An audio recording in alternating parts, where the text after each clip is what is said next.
بسم الله الرحمن الرحيم.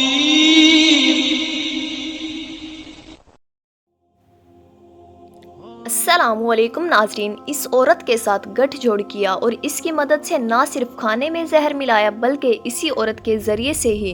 حضرت محمد صلی اللہ تعالیٰ علیہ وآلہ وسلم کے پسندیدہ کھانے کے بارے میں بھی پتہ لگا لیا گیا، اور اسی لیے انہوں نے بکری کی ران میں ہی زہر ملایا تھا. اس زہر کے اثر کی وجہ سے حضرت محمد صلی اللہ تعالیٰ علیہ وآلہ وسلم کے ایک صحابی کی شہادت کے باوجود بھی زینب بنت حارث نام کی اس عورت کو قتل کیا گیا تھا، یا پھر معاف کیا گیا تھا، یا اگر بعد میں اس نے خودکشی کر لی تھی تو اس بارے میں اختلاف پایا جاتا ہے.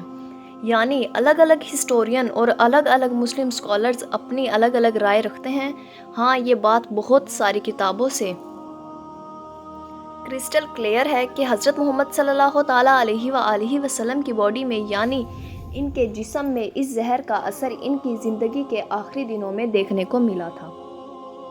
اور اسی زہر کے اثر میں ہی حضرت محمد صلی اللہ تعالیٰ علیہ وآلہ وسلم کی وفات میں ایک اہم کردار ادا کیا تھا. حالانکہ دوستوں، میری طرح آپ لوگوں نے بھی لگاتار یوٹیوب پر ایسی بہت ساری ویڈیوز دیکھی ہوں گی کہ جس میں ہمیشہ سے ہی اینٹی مسلم ویڈیوز بنانے والے لوگ یہ دعویٰ کرنے کی کوشش کر رہے ہیں کہ حضرت محمد صلی اللہ تعالیٰ علیہ وآلہ وسلم کے اس زہر کی وجہ سے بڑی ہی دردناک اور خطرناک طریقے سے وفات ہوئی تھی. اتنا ہی نہیں، وہ اس واقعے کے ذریعے سے حضرت محمد صلی اللہ تعالیٰ علیہ وآلہ وسلم کے اوپر یہ کلیم بھی کر رہے ہیں کہ وہ ایک جھوٹے نبی تھے. استغفر اللہ، نعوذ باللہ. جو کہ اگر وہ سچے نبی ہوتے تو ان کے اوپر زہر کوئی اثر نہیں کرتا،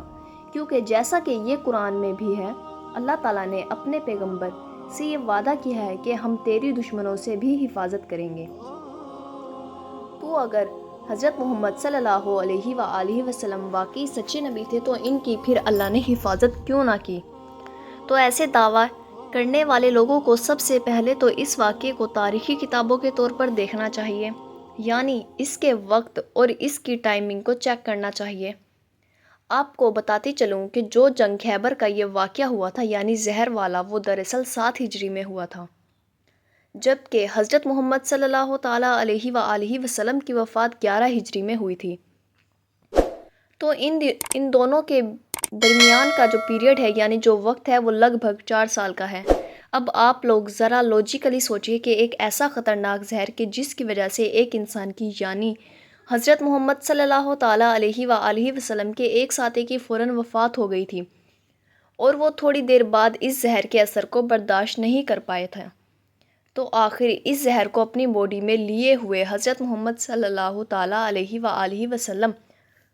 4 سال تک کیسے برداشت کرتے رہے. یعنی 4 سال تک اس زہر میں ان کو کوئی بھی نقصان نہیں پہنچا. اس سے یہ بات کلیئر ہوتی ہے کہ آخری دنوں میں یعنی حضرت محمد صلی اللہ تعالیٰ علیہ وآلہ وسلم کی وفات سے بالکل پہلے اس زہر کا آپ کی باڈی میں اثر دکھانا یہ اس لیے تھا کیونکہ اللہ تعالیٰ اپنے پیغمبر حضرت محمد صلی اللہ تعالیٰ علیہ وآلہ وسلم کو شہادت کا مرتبہ دینا چاہتے تھے، جیسا کہ حضرت محمد صلی اللہ تعالیٰ علیہ وآلہ وسلم کی خواہش بھی تھی، کیونکہ انہوں نے اپنے ساتھیوں کے ساتھ اس بات کی خواہش کی تھی کہ میں اللہ کی راہ میں شہید ہونا چاہتا ہوں. اس کے علاوہ یہ بات بھی غور و فکر کرنے والی ہے کہ حضرت محمد صلی اللہ تعالیٰ علیہ وآلہ وسلم کو اس بات کی خبر کیسے ہوئی تھی کہ اس کھانے میں زہر ہے، کیونکہ آپ نے پہلا لقمہ لیتے ہی نہ صرف اپنے آپ کو روک لیا تھا بلکہ اپنے سارے ساتھیوں کو بھی یہ آرڈر دے دیا تھا کہ وہ فوراً ہاتھ کھینچ لیں، کیونکہ اس کھانے کے اندر زہر ملا ہوا ہے. ورنہ ظاہر ہے آپ کے وہ دوست یعنی آپ کے وہ صحابی کہ جو آپ کی طرف سے رکنے کا آرڈر دینے سے پہلے ہی اس کھانے کو پوری طرح سے نگل چکے تھے، ان کی تو بعد میں وفات ہو ہی گئی تھی. تو ظاہر ہے آپ صلی اللہ تعالیٰ علیہ وآلہ وسلم کا اس بات سے پہلے ہی خبردار ہو جانا کہ اس کھانے کے اندر زہر ملا ہوا ہے، یہ خود میں ایک اللہ کے پیغمبر کی نشانی ہے. جزاک اللہ خیر الرازقین.